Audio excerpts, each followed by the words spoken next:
Here would be my challenge to artists today, and maybe to you too, Claude. Um, so we're beginning to see artists across many artistic domains producing climate and climate emergency art, which is important and good to see. What's striking to me is most of it, in the main, is dystopian about how horrific the world will be if we fail to rise to this moment. And to a certain extent, that makes sense, right? Because it is scary and horrific. But here's what intrigued me about the artists, what artists were producing in the war, is that in the main, it was not dystopian, even though the war was horrific. Um, it was rallying us. The tone was rallying us. It's similar, I found myself listening to this music as I was doing the research, and I was thinking, wow, okay, World War II had a popular soundtrack, and the anti-Vietnam War had a popular soundtrack. And when I was a kid in the peace and disarmament movement, there was a popular soundtrack. This doesn't have a popular soundtrack yet. So another episode of the Content Podcast. My guest today is Seth Klein, who's joining me from Vancouver. Welcome to the show, Seth. Nice to be with you, Claude. Yeah, we almost did it live in Vancouver, but COVID got in the way. So here we are remotely. I'm in Ottawa and you're in Vancouver. Mm-hmm. So I'm really happy to talk to you about your book, A Good War, but also have your thoughts on the topics I've been exploring. Because as you know, it's a learning journey for me to do this podcast. I'm talking to a lot of different people. So I'll get to a few questions, but if you could just start by telling us, basically who you are. We'll link out to your website, which has more information, but just give us an overview of your background and what you do. Mm-hmm. Well, my name is Seth Klein, and for 22 years, I was the founding British Columbia director of the Canadian Centre for Policy Alternatives. And left there 2.5 years ago and wrote a book called A Good War, Mobilizing Canada for the Climate Emergency. And I've been having a fun time for the last 8 months on virtual tour with the book. Seems to have landed at just the time that it was supposed to. And in the wake of the book, I've launched, with support from David Suzuki and Cara Cullis, a new initiative called the Climate Emergency Unit. So it's a 5-year project of the David Suzuki Institute. And I plan to spend those 5 years in climate emergency mode. Well, we'll get to that in a minute, but let's talk a bit about reality and denial of reality, because that's one of the issues that I think I struggle with and people struggle with, is how do we accept what's really going on? And I found it very helpful to do that. But just what is your response to that notion of how the reality that we create for ourselves are the ones that we believe or don't believe? Well, we're all wrestling with what's before us, mm-hmm. And any of us who have the willingness and the courage to look at what the scientific warnings are telling us, wrestle with despair about what this is going to mean and how the next century is going to unfold. And all of us with children, I think, live in increasing anxiety about what the state of the world is that they're going to be contending with. And I think we have to be more honest with that. Like, all of us who deal with this issue wrestle with despair about whether or not we will do what we need to do in time. You're asking about reality. So first of all, for many years we were contending with climate denialism, mm-hmm. A la Trump, a la Maxime Bernier, those who just reject the science of anthropocentric climate change. The good news is that those who hold those views are a diminishing rump of public opinion. Mm-hmm. The thing that I'm outlining in the book and saying is the more widespread and insidious barrier in terms of what we're up against is what I call the new climate denialism. And by the new climate denialism, what I mean is those political leaders, industrial leaders, but also this lives in all of us to a certain extent, who say they get the science, who say they accept the science, but continue to practice a politics and a policy agenda that does not align with what the science says we have to do. And that is the dominant tendency within all of our mainstream political parties, federally and provincially. Political science professor Thomas Homer Dixon. Today's global spanning crises all stem from common sources: belief and values that are too self-centered, political systems that are too hidebound, economies that are too rapacious, and technologies that are too dirty for a small, crowded planet with dwindling resources and fraying natural systems. We can get to the book now because I just finished it a few minutes ago, and I was telling you that you made me cry in maybe the good sense of it, but it's also too soon to give up the game. Even if our eventual efforts prove too late, it's good to go fighting in solidarity with other good people. I feel that sometimes. I've abandoned the word hope, because really what you do is live. And to live in this time means to struggle with what we've done to ourselves and the changes that are absolutely necessary. And the other thing that really touched me is this sentence: what would I have done if I had lived then and there? Because you make a parallel between the Second World War, which I did not live, of course, but I always thought that. I said, what if I was 20 or 40 or even my age now, 61, and there was this world war? And in fact, we do have a world war type situation ahead of us, in front of us. So why don't you tell me more about how the book came about? There's so much in it, so I really encourage everyone to read it, because I would say it's a delightful read in the sense that you do take us through that interesting parallel between the Second World War and what needs to happen now in very practical ways, but also with insights on what it means to go through that kind of transformation. So, Seth. Yeah. Well, so as you say, the entire book is structured around lessons from the Second World War. When I initially set out to write the book, that wasn't going to be the plan. The original book outline sought to tackle what do we do about this harrowing gap between what the science says we have to do and what our politics seems prepared to entertain. And in the original book outline, I only had a single chapter on the Second World War, because I'd long been intrigued by World War II as an example of rapid economic transformation. But as I delved into that research, I started to see more and more parallels, and ended up rewriting the whole outline, all structured around the war. Partly that came to, I think you and your audience would appreciate this. I spent 22 years writing policy reports that really just talked to people's heads. And when I set out to write the book, I spent, had walks and chats with friends who had written books. And, when they all say the same thing: well, if you're writing a book now, you got to have story, you got to have narrative. And of course, as you delve into that World War II research, there's so much story there. And it's really only been in the 8 months since the book came out, and I've been giving talks, that I have been stunned at how resonant this 80-year-old story remains with so many people. And I want to speak directly to the quote that you pulled from the end of the book, because it's an interesting phenomenon, both during and before the pandemic, that there's been this resurgence of World War II books and films. Like our Netflix, is filled with these reboots, and there's a whole shelf in every bookstore of World War II books. So people remain very engaged with this story.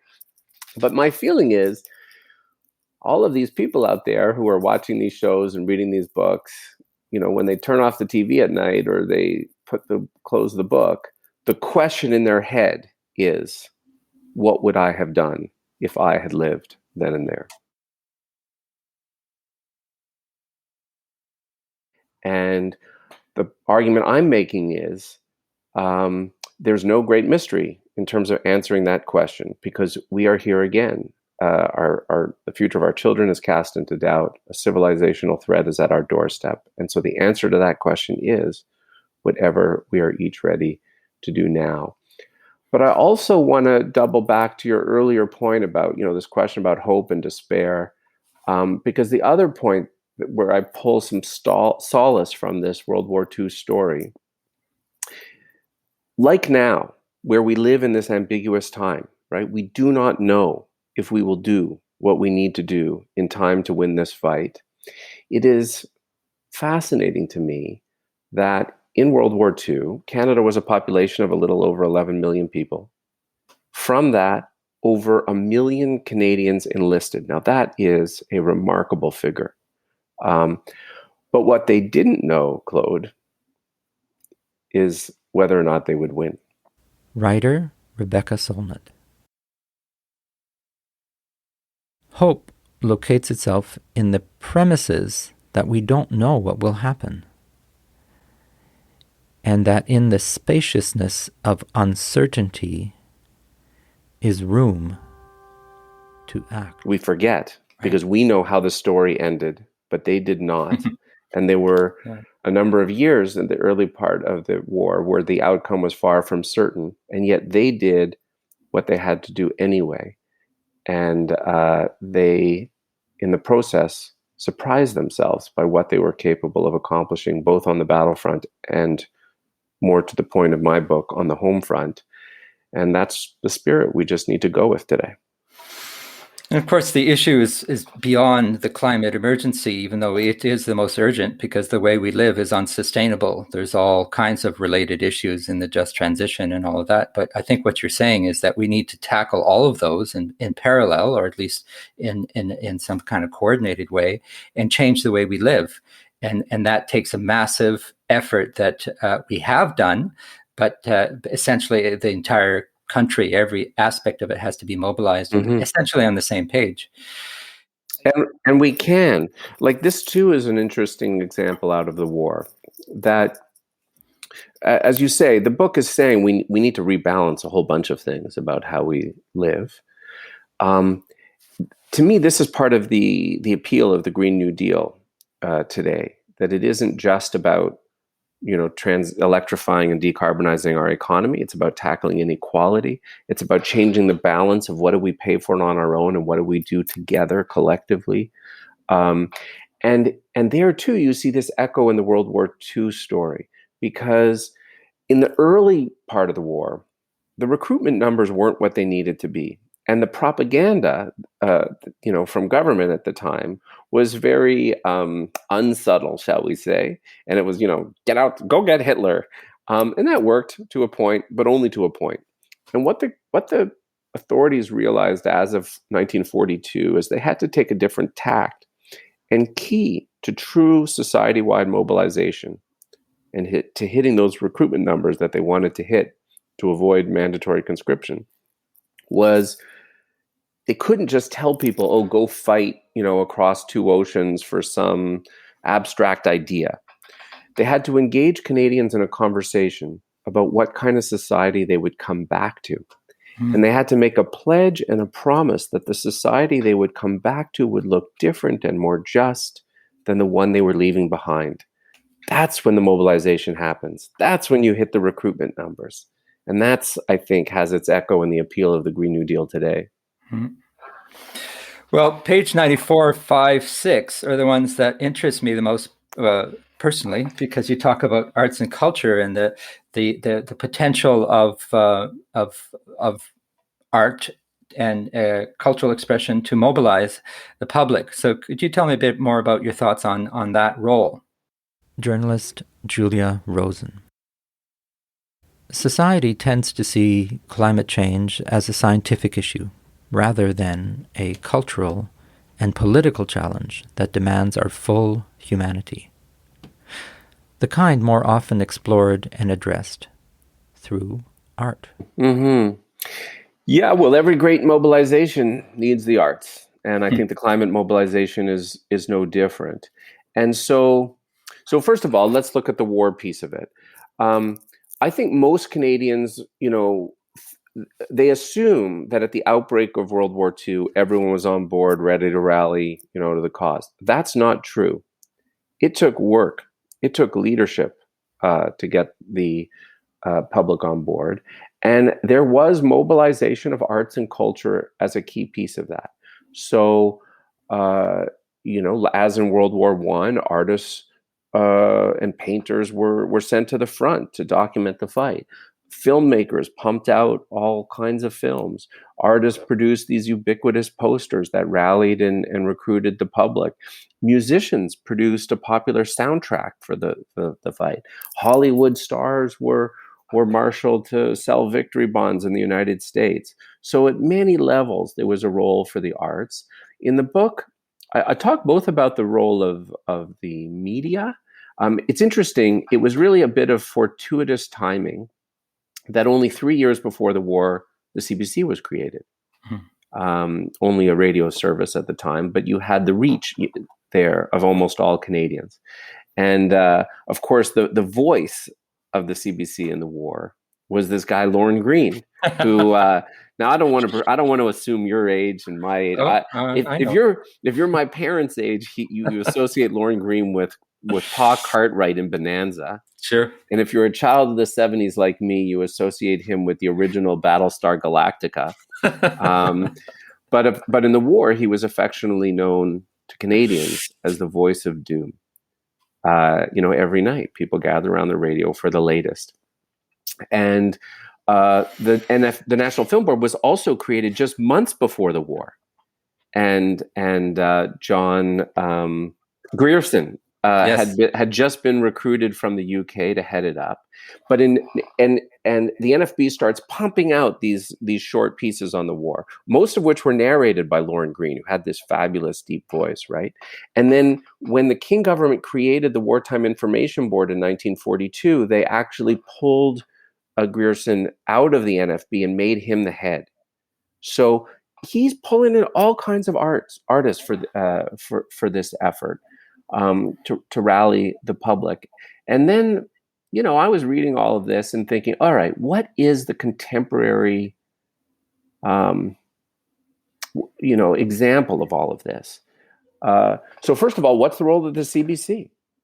Why don't we have, if every morning on all of our morning CBC broadcasts, we can have hourly sports and business reports, surely to God, we can have a morning climate emergency report telling us how this fight for our lives is unfolding at home and abroad every morning. Show us the maps every night on the news about how this battle is unfolding, just like occurred in the war. And again, we need programs for artists who want to play a role, right? Who want a challenge, who need the funding. So, to your old workplace, Claude, I think the Canada Council should have a special climate emergency funding stream program that puts the challenge to artists and just like occurred in the original New Deal, funds them to help us mobilize and rally in this moment. Well, they just announced their strategic plan yesterday, so they've announced their intentions for the next 5 years, and there's a lot of talk about social innovation, and certainly that can be a powerful way to engage the public. But I think the arts community says, well, we're already doing works about issues, social justice, climate change, whatever. I think it's a question of amplifying those voices and connecting them with partners, with I had a conversation with a colleague of yours, Anjali Appadurai, and she talked about her own thoughts on the role of the arts. And I've been talking to all kinds of people about it. And most people agree that the arts are able to not just transmit messages, because that's a relatively simple thing, but to touch people in ways that other fields, other areas can't. Emotionally, go ahead. Well, but here would be my challenge to artists today, and maybe to you too, Claude. Fair enough. That's why we're having a debate here. We're beginning to see artists across many artistic domains producing climate and climate emergency art, which is important and good to see. What's striking to me is most of it, in the main, is dystopian, about how horrific the world will be if we fail to rise to this moment. And to a certain extent, that makes sense, right? Because it is scary and horrific. Yeah. But here's what intrigued me about the artist, what artists were producing in the war, is that in the main, it was not dystopian, even though the war was horrific. It was rallying us. The tone was rallying us. It's similar, I found myself listening to this music as I was doing the research, and I was thinking, wow, okay, World War II had a popular soundtrack, and the anti-Vietnam War had a popular soundtrack. And when I was a kid in the peace and disarmament movement, there was a popular soundtrack. This doesn't have a popular soundtrack yet. And where it starts to have music and art, it tends to be dystopian. Even if you don't mind my saying, because I've been listening to some of your podcasts, the tone and tenor and pacing doesn't communicate emergency. So when you're communicating emergency, it needs to have a vibe and a look and a sound and a feel of urgency, and yet also of rallying us. When I was getting ready for my book to come out, I wanted to have musical openers as I was doing my virtual tour across the country. So I reached out to musician friends, and I did found those openers, but I also put a challenge to them. I was like, I want you to write a climate emergency song. And like the World War II soundtrack, have it rally us. Now, some people rose to that and some people didn't, but some did. Everyone wants a challenge, eh? That's the challenge I would put out. Rally us.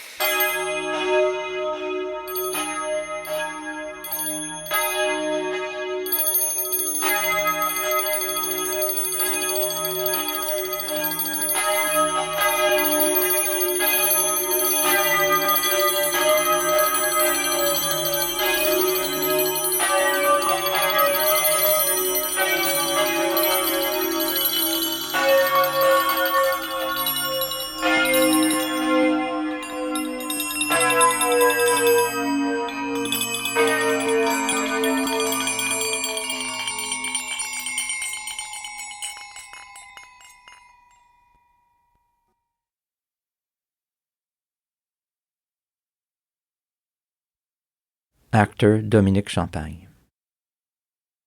Knowing that I will be leaving my 3 sons in a world in worse condition than the one I inherited from my parents, knowing that we are contemporaries in a world where our actions are jeopardizing the future of life on Earth, and knowing that the situation may get worse,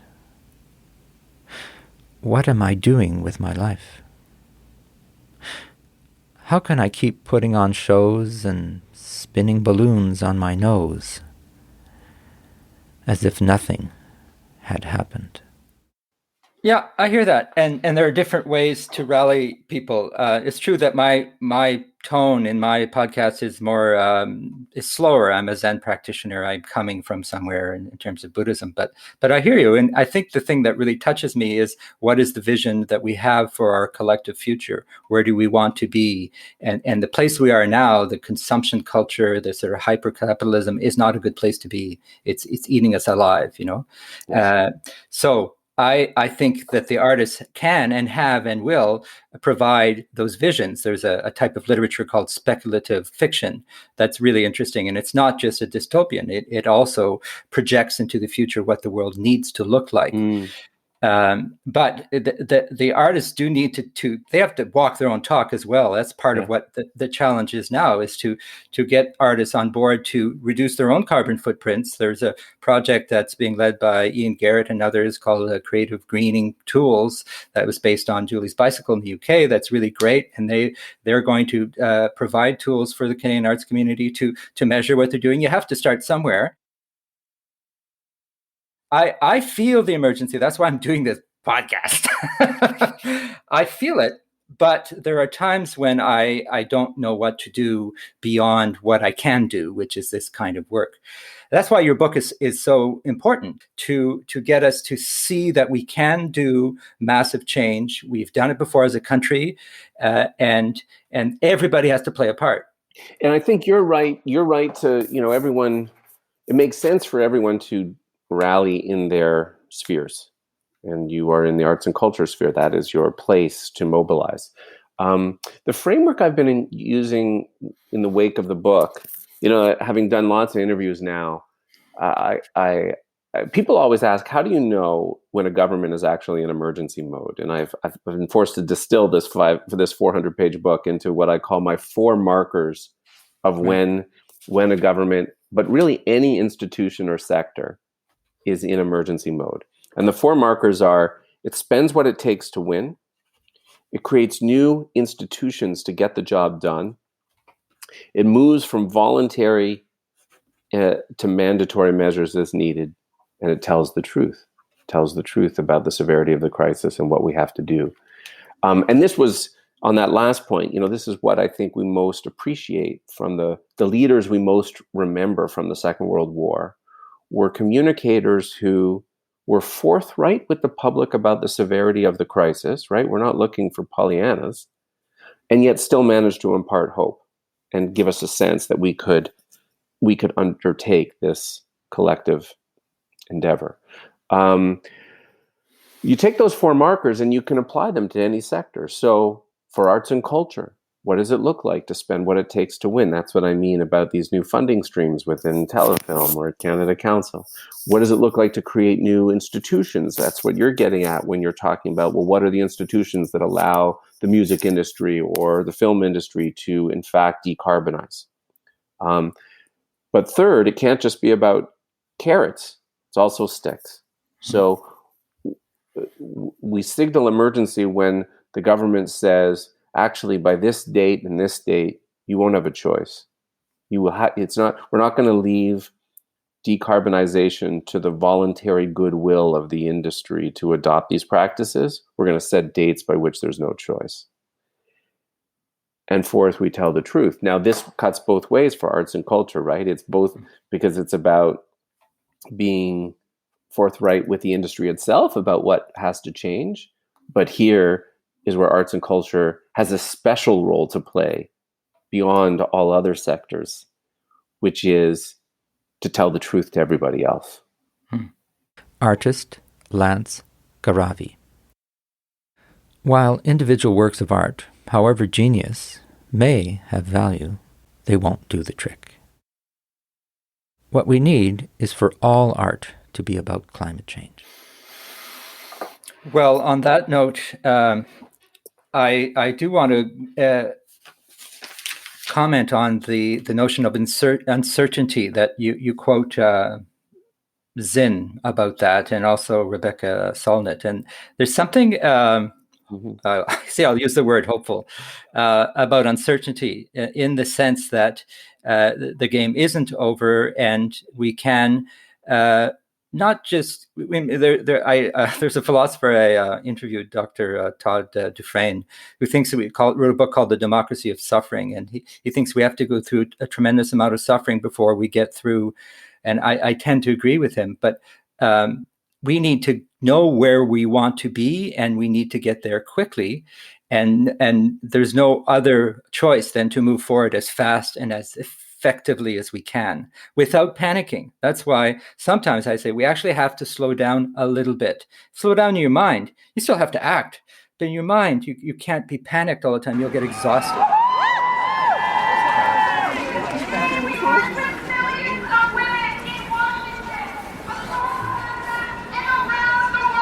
Activist Greta Thunberg. For me, hope is the feeling that keeps you going, even though all odds may be against you. For me, hope comes from action, not just words. For me, hope is telling it like it is.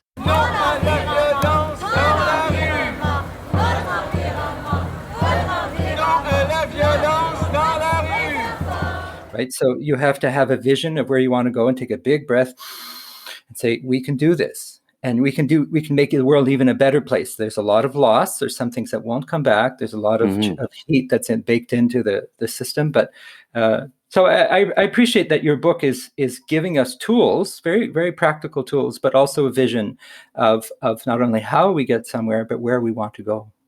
Yeah, thank you. Um, yeah, and I am trying also to just not embrace, but live with that uncertainty. Um, uh, as I was saying earlier, that is the ambiguous time in which we live. We don't know if we're going to do this in time, but I am convinced that uh, it's too early yet. Even though it is the 11th hour, it's too soon to concede.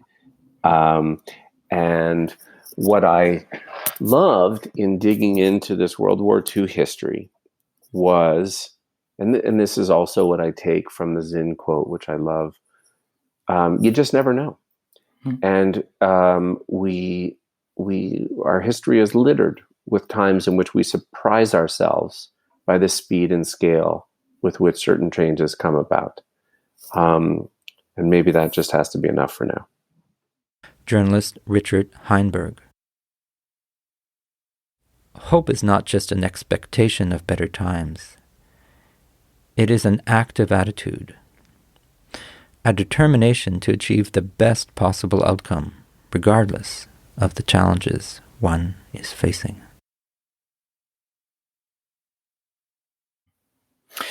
Is there anything else you wanted to say, Seth, before we end the conversation? No, I feel like we've covered some good ground.